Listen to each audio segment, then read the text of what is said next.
Thierry Grangestas, bonjour. Vous Bonjour. êtes directeur client territoire pour la région sud-ouest chez GRDF. Alors comment votre groupe accompagne-t-il les décideurs de cette ville de demain dont on parle beaucoup aujourd'hui, avec notamment des défis en matière de consommation énergétique?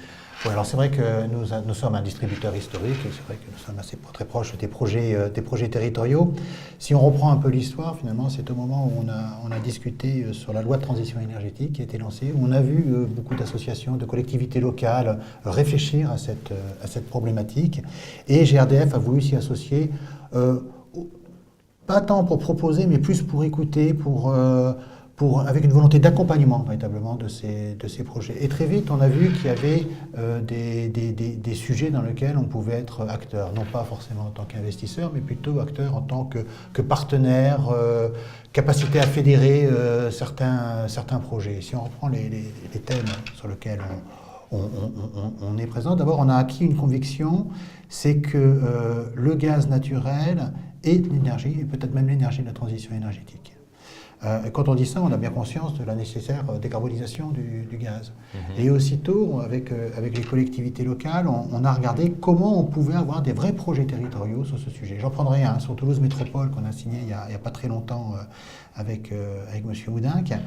Il comprend quoi finalement? Un projet, on parle de mobilité.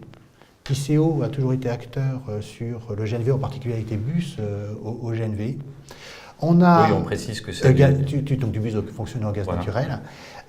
On a eu des réflexions avec les acteurs, les logisticiens, les transporteurs pour définir une charte de marchandises qui inclut finalement une énergie de mobilité la moins carbonée possible à l'intérieur de la ville, donc ça concerne l'électricité et le GNV. Et on a travaillé ensuite avec la ville, par exemple, pour être en capacité de produire du gaz d'hiver par la méthanisation des bouts de steps de la station de Ginestou. Et vous voyez, vous avez là complètement ce qu'on appelle un vrai projet territorial qui comprend la mobilité et la production de gaz vert. Donc ça, c'était un de nos premiers axes de travail. Notre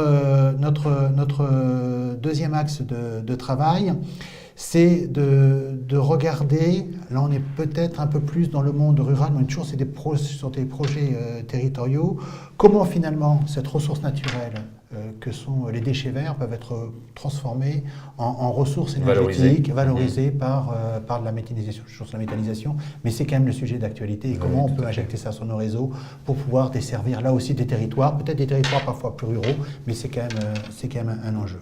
L'autre enjeu que l'on a, ça veut dire c'est un peu notre métier, en tout cas notre activité que l'on a depuis un certain temps, nous avons la chance de distribuer un produit qui est adapté à des usages performants chez les particuliers.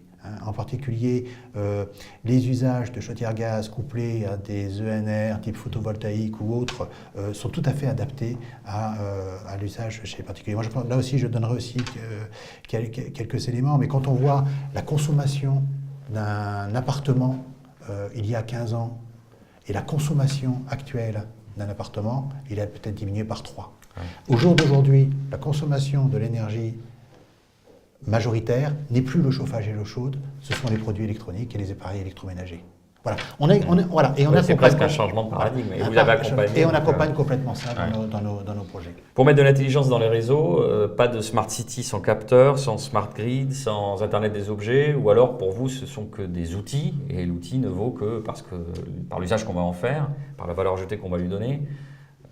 Oui, alors c'est vrai que là on sort de rencontres qui tournent autour de la Smart City. C'est vrai que j'ai bien aimé le terme Open City et puis cette idée de la ville avant tout au service de ses citoyens et de ses habitants. Je crois que c'est comme ça qu'il faut prendre la chose. Alors c'est vrai qu'après, on a la possibilité d'outiller, j'allais dire, ces démarches en fonction. Alors pour GRDF, ça correspond à quoi? Ça correspond à la capacité de pouvoir fournir à la collectivité les éléments nécessaires pour avoir une vision de son utilisation énergétique là aussi toujours sur la notion de territoire. C'est vraiment toujours important cette notion de territoire. Donc de la data comme outil décisionnel. De la data comme outil décisionnel, à une maille à définir avec les acteurs territoriaux, qui peut être à une maille de quartier, qui peut être à une maille d'une ville, qui peut être à une maille beaucoup plus du bailleur social par exemple, on peut trouver ça aussi, et bien entendu aussi la capacité à donner ces informations-là à l'usager final, de telle manière à ce qu'il puisse les utiliser pour mieux gérer Donc, sa côté propre consommation, open. voilà, Ouais. côté maîtrise de l'énergie.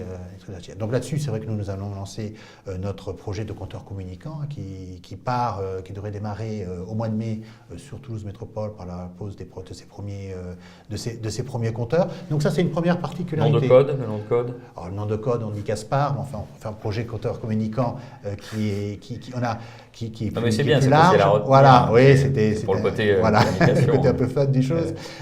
Voilà. Et puis c'est vrai qu'après, le côté peut-être plus smart entre guillemets de la technologie, c'est aussi pour nous la capacité à gérer de manière beaucoup plus numérique, beaucoup plus automatisée notre réseau pour atteindre la souplesse que l'on souhaite. Thierry Grangetas, je vous remercie. Merci à vous.